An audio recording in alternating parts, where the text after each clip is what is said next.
Quero cumprimentar a igreja em nome do Senhor Jesus, cumprimentar os queridos irmãos que estão nos acompanhando pela transmissão neste momento.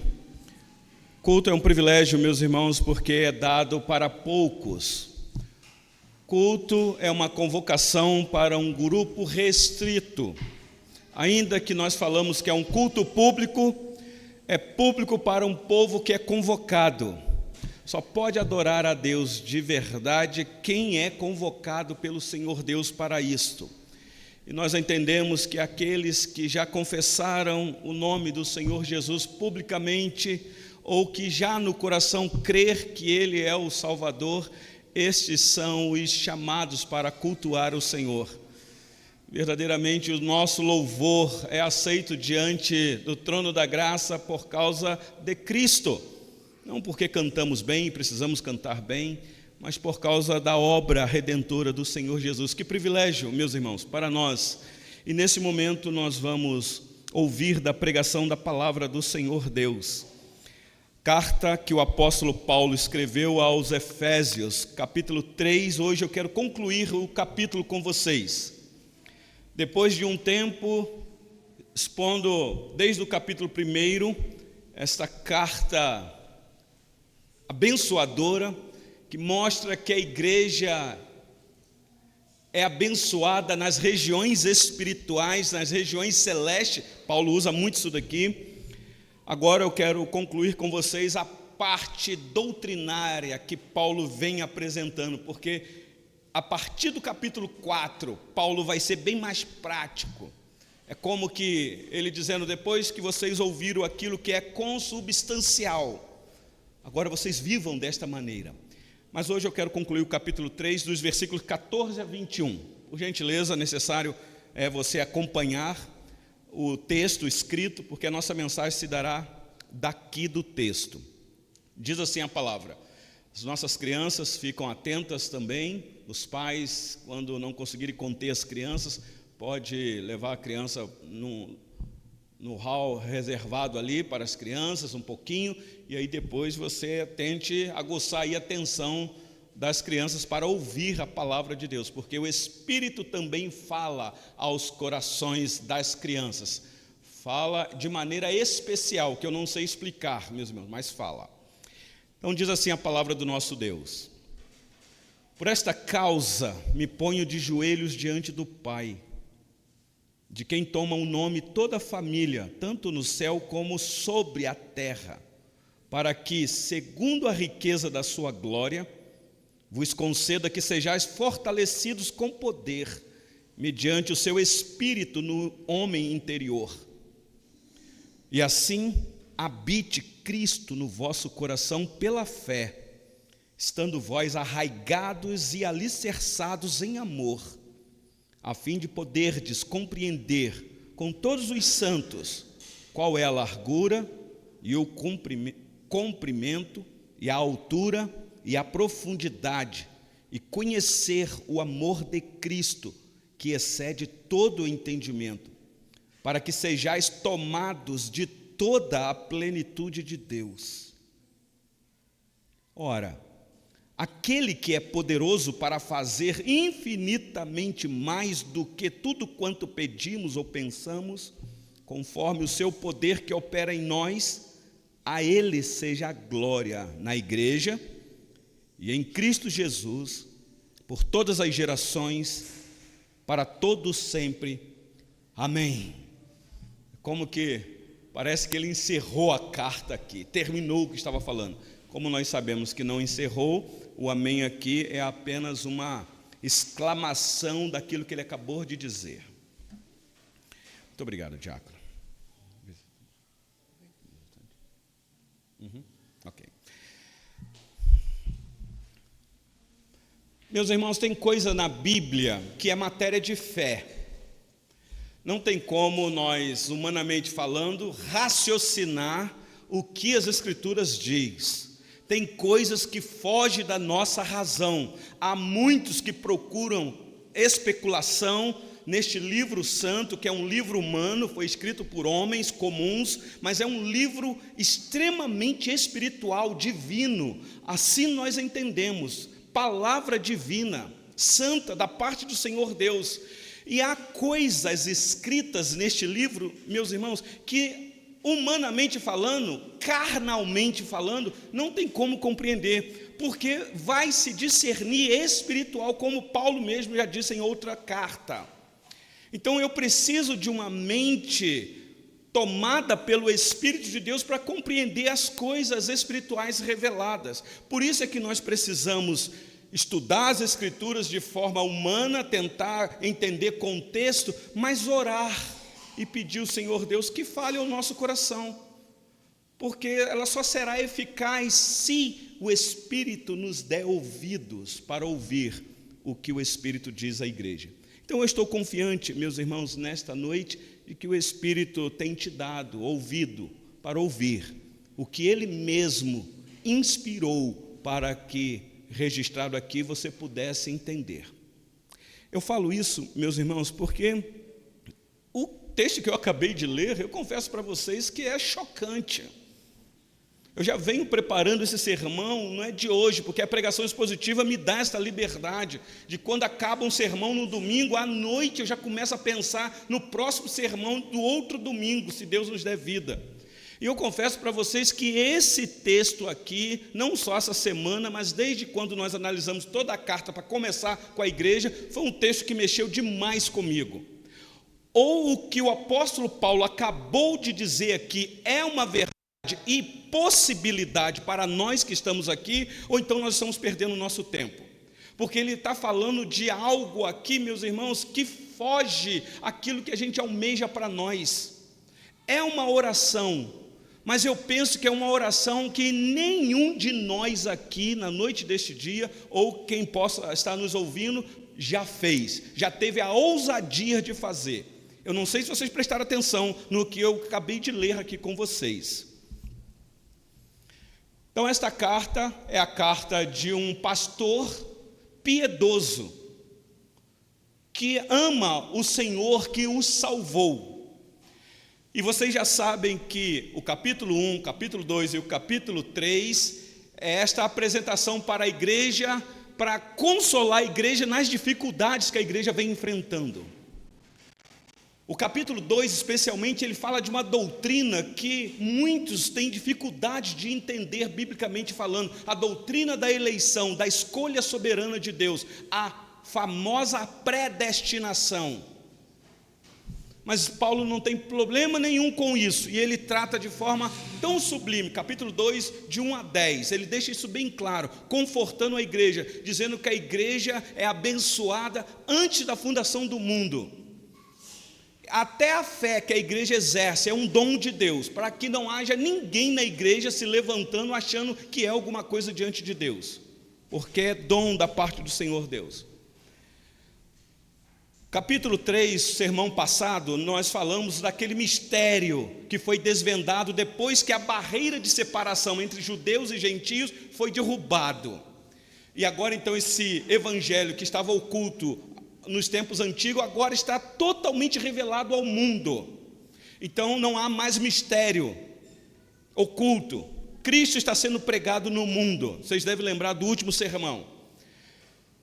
E é interessante que Paulo trata de coisas tão profundas, meus irmãos, que ele, como pastor, chega ao ponto de dar uma parada e analisar no que ele está ensinando à igreja através da sua carta, e sabe que é muita informação, e pode haver um processo lento na mente dos seus leitores ou dos seus ouvintes, pessoas que são tardios no ouvir e no entender o que ele disse. Então é como que ele agora parou um pouco de escrever, deixou de lado aquele momento de registrar o que estava sendo dito, e faz algo que eu não sei qual foi a última vez que você fez isso. Ele estava numa prisão, e ele então tem um tempo que ele vai não ter aquela atitude de um judeu que gostava de levantar e olhar para os céus e orar.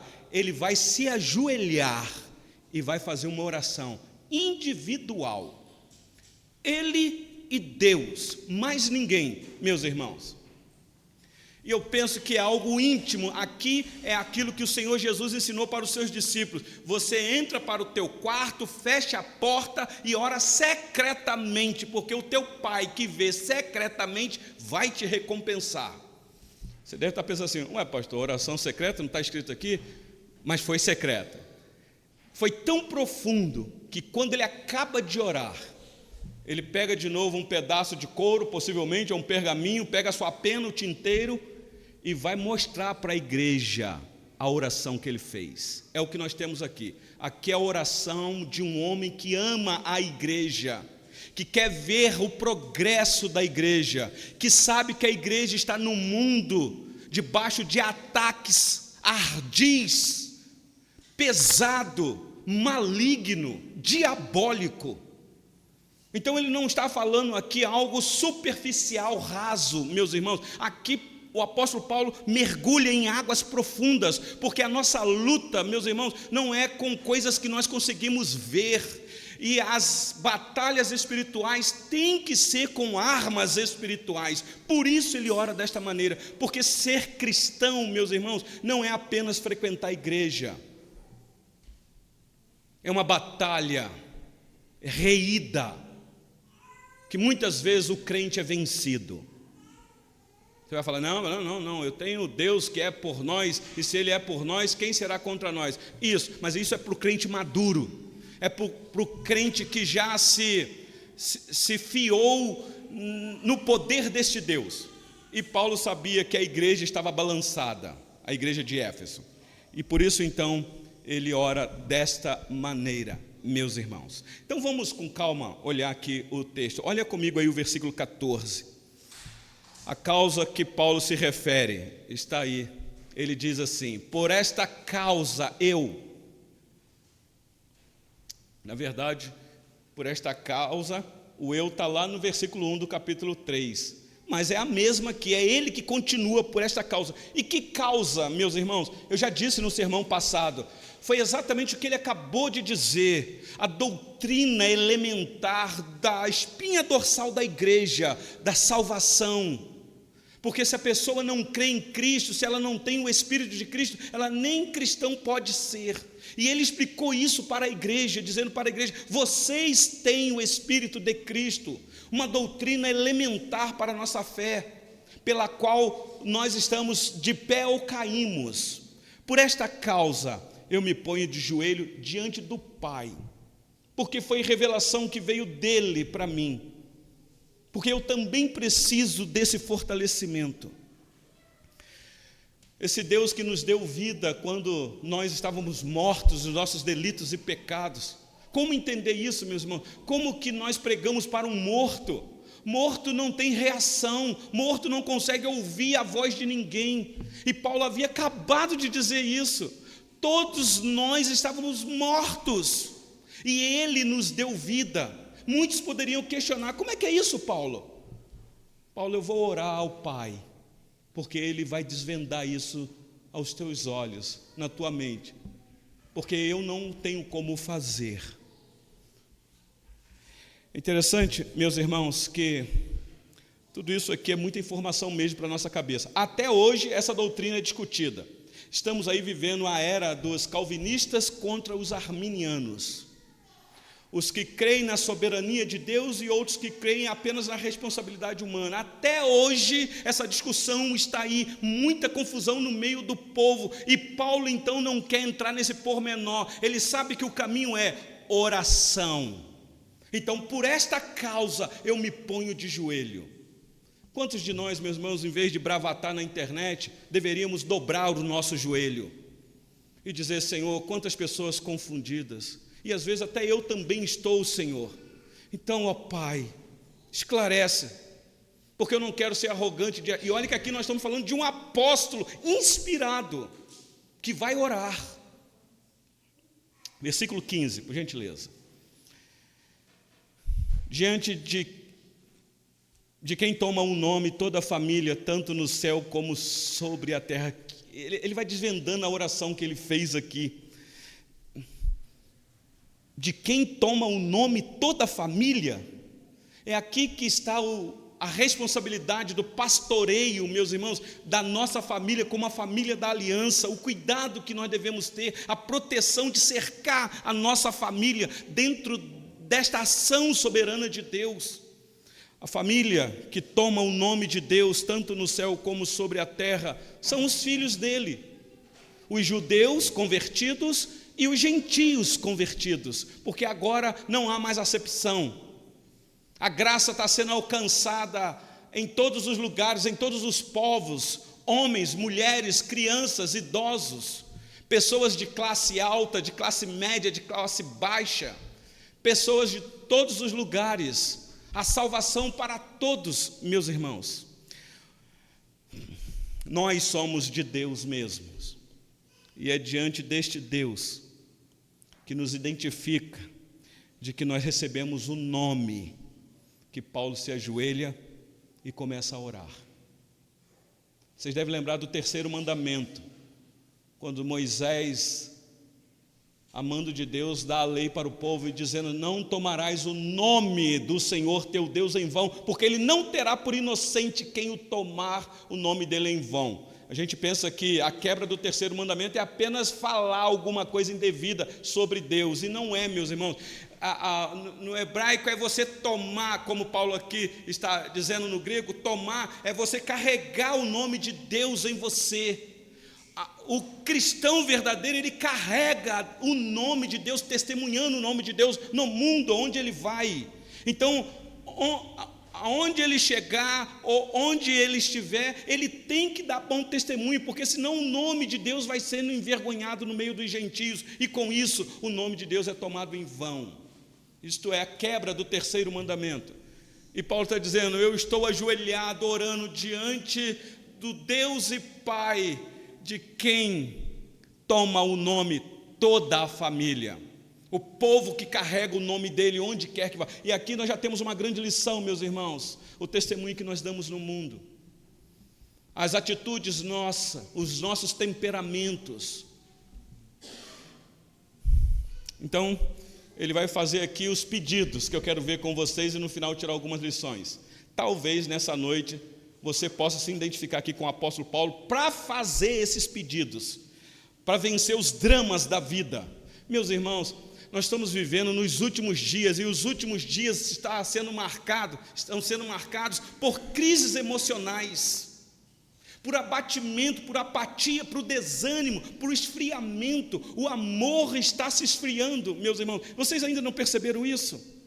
E qual a solução para nós? Aqui nós teremos algumas implicações. Vamos lá ver os pedidos do apóstolo Paulo. Versículo 16, primeiro pedido dele aqui.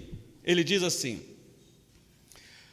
para que, segundo a riqueza da sua glória, vos conceda que sejais fortalecidos com poder, mediante o seu Espírito no homem interior. Meus irmãos, o apóstolo Paulo pede que Deus, segundo a riqueza desse Deus, que é manifestado na sua glória, seja concedida que a igreja seja fortalecida. E fortalecida aqui com poder, um poder que vem extremamente da parte do Senhor Deus. E ele vai dizer: o meio é o Espírito Santo, que habita no homem interior. Não sei se vocês perceberam aqui o que é que Paulo pede. Primeira coisa que Paulo pede aqui é para que a igreja de Éfeso, a quem ele vai endereçar a carta, depois de expor o evangelho da graça, a salvação soberana do alto a baixo, ele vai pedir para que a igreja seja fortalecida.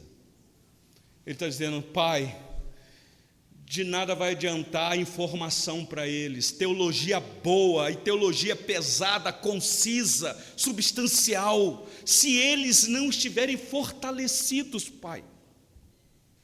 Peço, Efésios, que Deus fortaleça vocês, e Ele faça isso com poder, mediante o seu Espírito que Ele derramou, selou vocês. O homem interior aqui, meus irmãos, é a nossa mente, é o nosso coração, é a nossa consciência, é a nossa vontade, é o nosso ser. É você ser tomado de uma maneira que você não é de você mais. Aqui está a verdadeira conversão, meus irmãos, de um filho de Deus que toma o nome dele, alguém que sabe que é tomado interiormente, e isso vai refletir no exterior, é verdade. Então Paulo pede que o Espírito de Deus fortaleça esses irmãos. Preste atenção que esses irmãos já tinham ouvido falar tudo isso. Era uma igreja. Aqui o texto não é um texto evangelístico, não é para pregar para aqueles que ainda não se converteram, é uma carta para a igreja, pressupondo que aqueles já tinham sido tomados por Deus.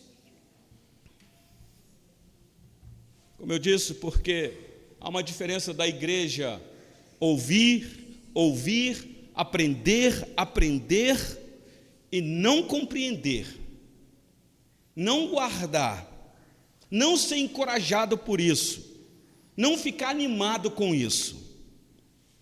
Então, um cristão fortalecido interiormente, ele pode enfrentar as dificuldades dessa vida, coisa que essa igreja estava enfrentando. O mundo pode estar em turbulência, o ataque à simples fé pode vir, mas se um crente estiver fortalecido, ele suporta, meus irmãos, ele não desanima, ainda que seja uma perseguição severa, coisa que aconteceu com esses irmãos. Ele enfrenta as durezas da vida, ele trinca os dentes e ele não desiste. Ele vai enfrentar a crise, seja ela qual for. Poderíamos contextualizar, está para vir aí uma grande crise econômica no nosso país, alguém já está dizendo, devido à má gestão dos nossos governantes. Para o crente não precisa ficar desesperado, se você vai perder o seu emprego, se não vai ter dinheiro, se você não vai ser sustentado. Se você é fortalecido pelo Espírito no homem interior, você suporta. Até as doenças mesmo, como eu tenho visto quantos crentes fortalecidos nessa área, que enfrentam as doenças. Mas quando nós estamos enfraquecidos, desanimados, sem ânimo mesmo para prosseguir, e aí então é que você dá um mau testemunho. Aí é que vem então a fraqueza sendo vista. Não há avanço, você não cresce espiritualmente, você não amadurece. Então, olha que coisa que Paulo está dizendo para a igreja: pelo Espírito de Deus, nós somos fortalecidos. A pergunta que eu faço aqui é: qual foi a última vez que você orou, você marido, que tem que pastorear a sua casa, desta maneira para os seus filhos, para a sua esposa? E aí, pegando agora para nós, liderança, qual foi a última vez que nós dobramos o nosso joelho e oramos dessa maneira pela igreja? Porque de vez em quando a gente fala assim: essa igreja está desanimada, esse povo que não quer compromisso com nada, e às vezes até criticamos. Você viu o culto, como é que estava vazio? Ok, mas qual foi a última vez que eu dobrei o meu joelho e disse: Senhor, nós somos de uma igreja, de uma tradição tão séria teologicamente, ensinamos as escrituras, teologia correta, mas de nada adianta isso, meus irmãos, de nada, se não houver fortalecimento do Espírito no homem interior. Ficará só aqui no campo da intelectualidade.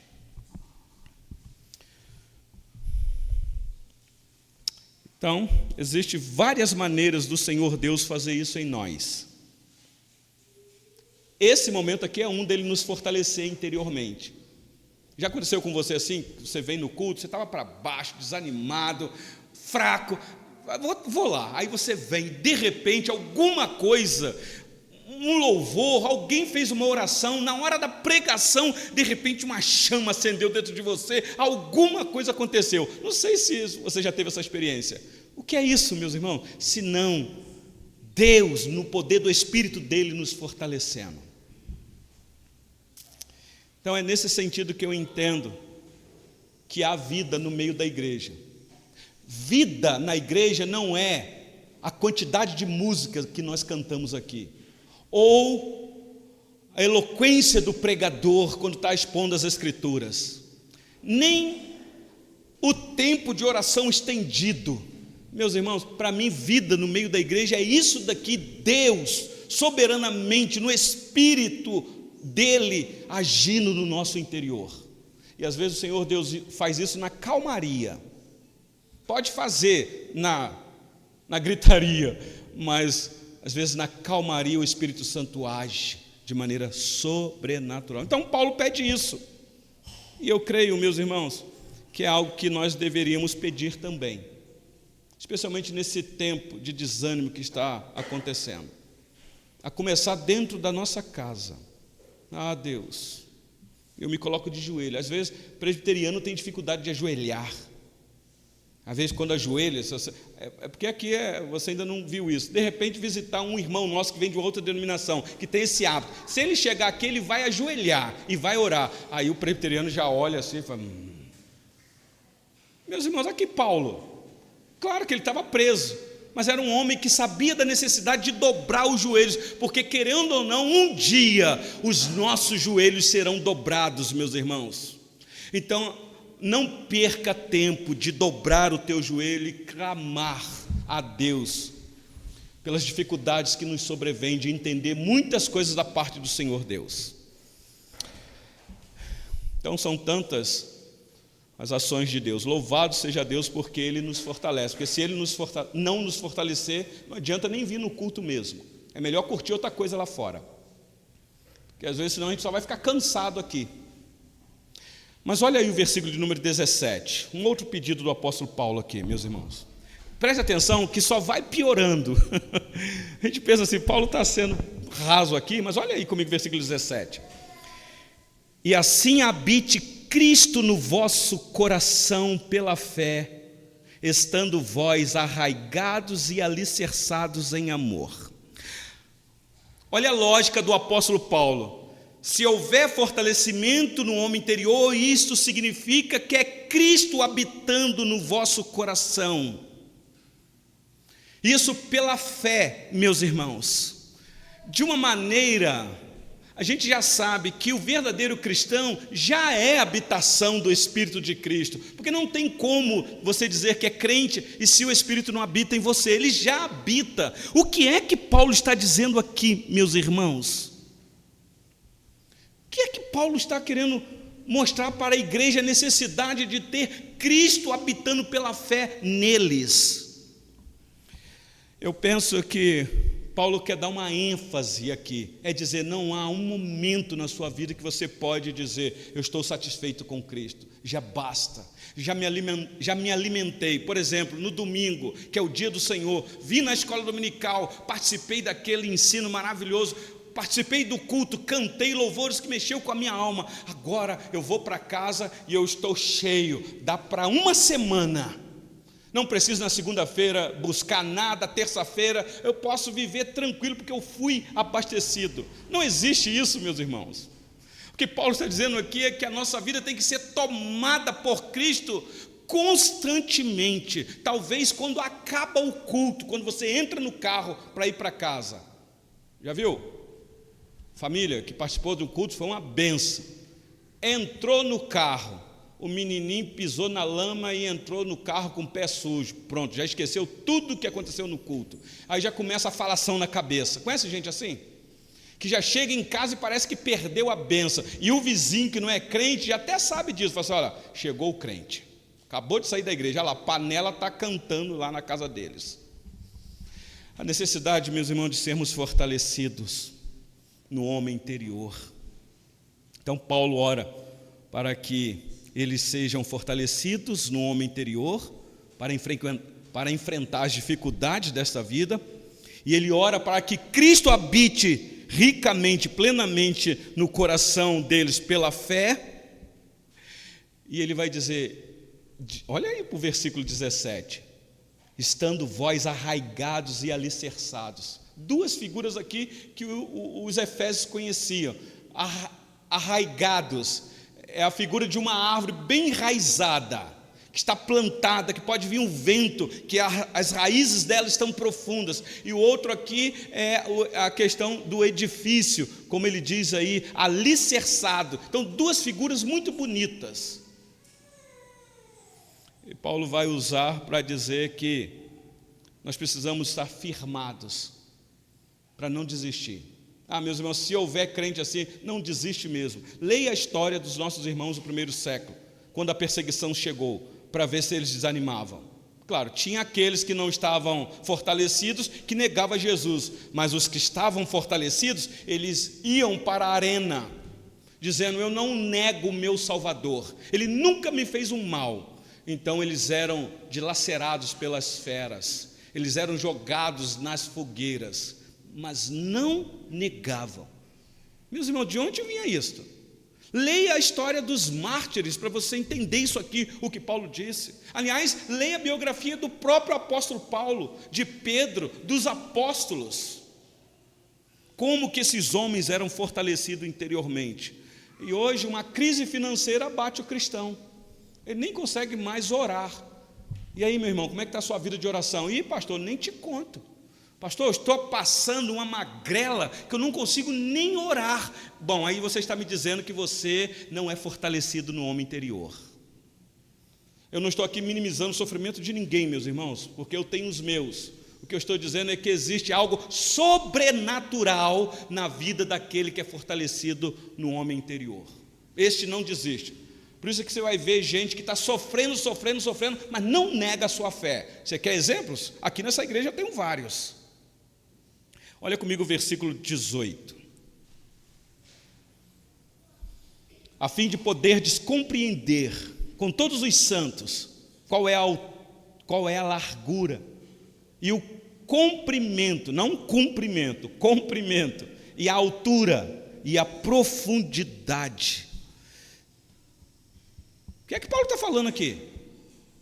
O que é que está na mente do apóstolo Paulo nessa oração? Lembra que ele está orando, meus irmãos. Isso daqui não é doutrina para a igreja, apenas ele quis registrar para a igreja o que é que ele orou a Deus. Isso daqui ele está falando com Deus Pai. Provavelmente aqui ele está falando do próprio evangelho que ele acabou de expor para os irmãos. A graça que veio na pessoa de Cristo. Porque, meus irmãos, só assim conheceremos a igreja de Cristo na sua totalidade. Você quer conhecer a igreja de Cristo de verdade? Largura, comprimento, altura e profundidade, meus irmãos. Conhecer em todas as dimensões é você ver Cristo nesta igreja. E quando eu falo na igreja, eu estou falando de construção. Não é colocar a foto de Cristo em qualquer lugar na igreja para dizer que ela é de Cristo. É Cristo espiritualmente na vida das pessoas. Isso mostra a nossa incapacidade. Todos nós somos incapazes de compreender essas coisas aqui. A compreensão humana não consegue compreender isso que Paulo acabou de dizer, meus irmãos. Somos limitados no conhecimento. Conhecemos outras coisas. Conhecemos filosofia, sociologia, psicologia, mas teologia, só Deus mesmo para nos capacitar em compreender. Então aqui você já tira uma grande lição. Não é só quem vai para o seminário estudar teologia que conhece de teologia. Teologia é conhecimento que Deus dá em resposta de oração também, meus irmãos. Porque o que tem de gente simples que nunca fez teologia, que conhece muito de Deus do que muitos pastores formados por aí, que só tem conhecimento na mente. É um bom teólogo humano. Então, esta compreensão profunda e espiritual, meus irmãos, que é a nossa vida aqui neste mundo, que é o alvo de oração do apóstolo Paulo. Ó Pai, eu quero que eles saibam a largura, o comprimento, a altura e a profundidade desse mistério que eu acabei de revelar para eles, que é o Evangelho de Cristo. É você alguém que já tem este conhecimento, essa compreensão? Que grau de conhecimento você tem de Cristo, meus irmãos? O quanto você conhece Jesus? Não estou falando de Jesus do filme, da série The Chosen. Eu estou falando do Jesus revelado nas Escrituras. E se você disser para mim, não, eu conheço profundamente, então está aí uma pessoa que tem fortalecimento da parte de Deus. Prestar atenção, meus irmãos. Alguém já fez uma pesquisa no Brasil e disse que nós estamos vivendo uma era do evangelicalismo analfabeto. As pessoas não conhecem acerca do Deus que serve, nem do Cristo que serve. Olha o que Paulo está orando: Pai, que eles tenham esse conhecimento profundo. E eu lamento dizer que existem muitas igrejas que perdem tempo de trazer conhecimento pesado para a igreja sobre o Evangelho e fica fazendo outras coisas, subestimando a mente das pessoas. Alguém diz assim: não, eu não ensino teologia lá para a minha igreja, não faço nada disso, porque é um povo muito simples, tem gente lá que nem tem formação acadêmica, eles não vão conseguir compreender profundamente essas coisas não, porque são coisas de outro nível. Paulo está orando para que Deus faça isso com a igreja, meus irmãos. Versículo 19, vamos lá. Olha o outro pedido do apóstolo Paulo aqui. E conhecer o amor de Cristo, que excede todo o entendimento, para que sejais tomados de toda a plenitude de Deus. Agora a minha cabeça vai entrar em parafuso aqui. Se você está acompanhando o raciocínio do apóstolo Paulo, o que Paulo está fazendo aqui é o seguinte: ele pode fazer isso, meus irmãos, ele está debaixo de inspiração, até na oração dele, ele está orando para que aquilo que é inalcançável seja alcançado. Ele está usando um jogo de palavra aqui, é misterioso isso daqui. Às vezes nós fazemos isso. Ele está falando de algo natural e expressando o espiritual. Jogos de palavras, parece contraditório, mas não é. É mais ou menos assim, fala assim: poxa vida, essa pessoa é uma pessoa que teve uma gentileza cruel. Bom, ou é gentileza ou é algo cruel. Paulo está fazendo isso daqui. Eu quero que vocês tenham um conhecimento que excede qualquer razão humana, parece inalcançável. Porque, meus irmãos, olha o que ele disse aí. Ele diz assim no versículo 19: conhecer o amor de Cristo. Não é o amor da igreja por Cristo, é o amor de Cristo pela igreja. Claro, aí como nós acabamos de cantar aqui, eu olho para a cruz, então ali está a manifestação do amor de Cristo pela igreja, quando Ele morre pela igreja, quando a igreja ainda é pecadora. Ok, tudo bem. Aí ele diz assim: um amor que excede todo o entendimento. Se excede todo o entendimento, como é que eu vou alcançar o entendimento? Então isso daqui foge de qualquer razão humana. Não tem homem na terra capaz de dar esse conhecimento para quem quer que seja. É algo divino. Eu não estou falando de revelação, meus irmãos, não me entendam mal. É você conhecer o que foi a cruz profundamente. E ele diz mais: para que sejais tomados de toda a plenitude de Deus. Pronto. Agora um desavisado pode dizer assim: está vendo? Agora por isso é que eu tenho poder na minha palavra, eu posso decretar, porque se eu for tomado de toda a plenitude de Deus, então tudo vai poder. E aí você vê que tem uma teologia atrapalhada nesta hora, que decreta, que determina, porque ele foi ensinado que ele pode ter toda a plenitude de Deus, como Paulo está dizendo aqui. A pessoa quase se sente um Deus na terra. Será que é disso que Paulo está falando, meus irmãos, aqui? Ser tomado de toda a plenitude de Deus?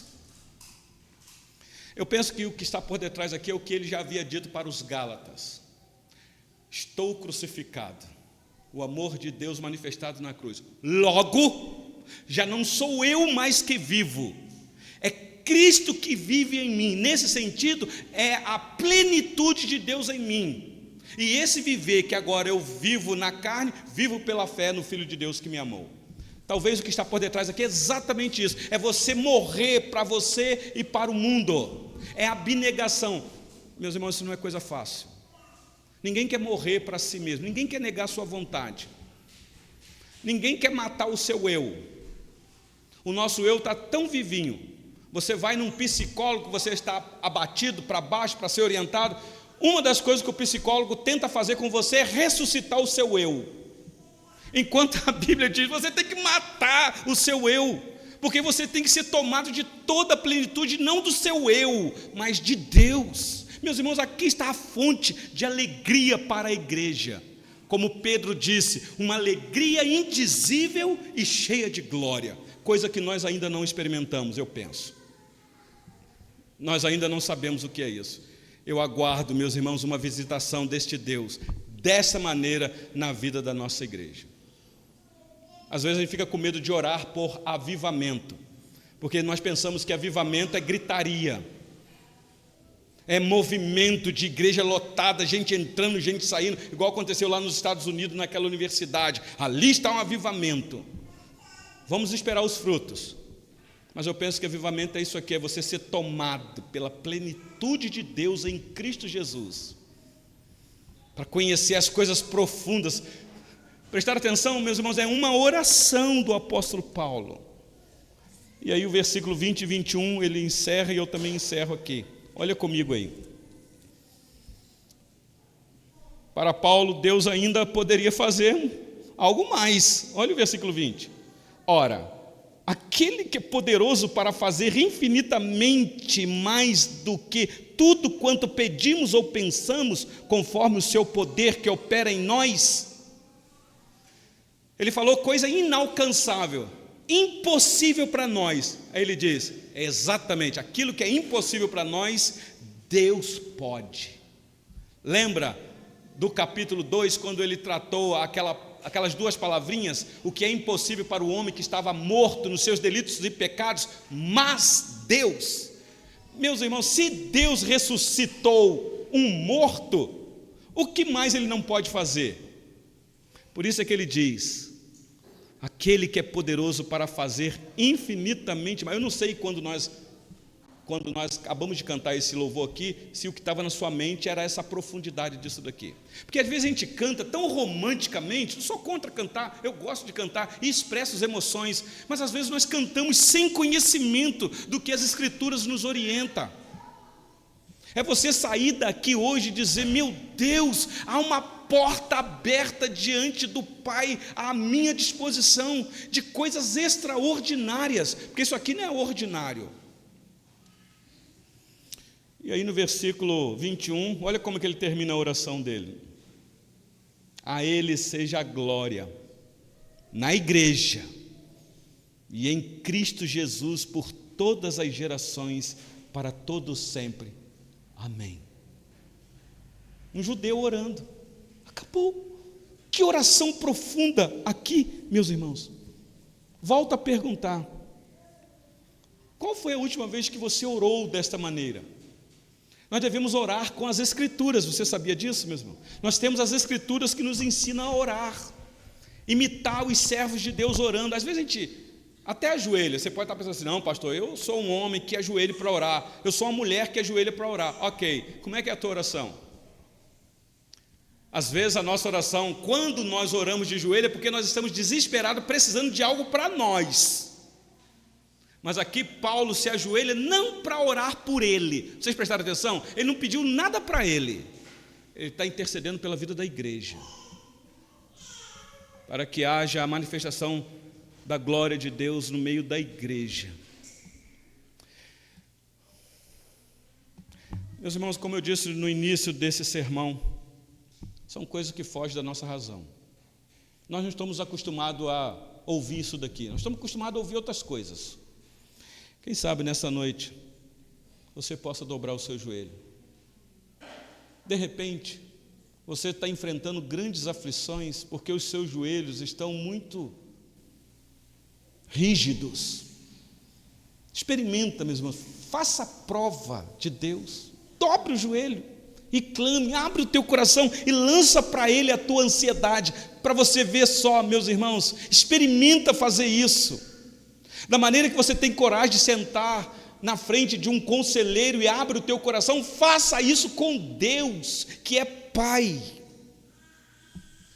pedindo ao Senhor Deus que, se você estiver abatido, que Ele fortaleça sim o teu interior. Pode clamar por você, porque como que uma pessoa fraca vai interceder por quem quer que seja? Primeiro você tem que estar bem com você mesmo, com você mesma. Se você sente que não há uma habitação plena de Cristo em você, e o que habita em você são outras coisas, ore. Ore ao Senhor e peça: Senhor, eu não sei como que é isso, mas que habite em mim plenamente Cristo, com essa riqueza da tua glória. Eu sei o quanto eu sou fraco no conhecimento das coisas do teu evangelho. Então, Senhor, me dê esse conhecimento desse mistério revelado à tua igreja. E mais,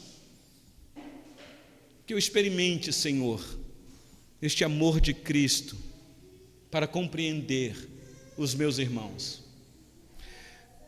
Meus irmãos, nós vamos participar da ceia agora. A ceia aponta para tudo isso daqui. Talvez, quando Paulo escreveu a carta dele aos Coríntios, falando da ceia de comer indignamente, era exatamente isso: discernir o corpo.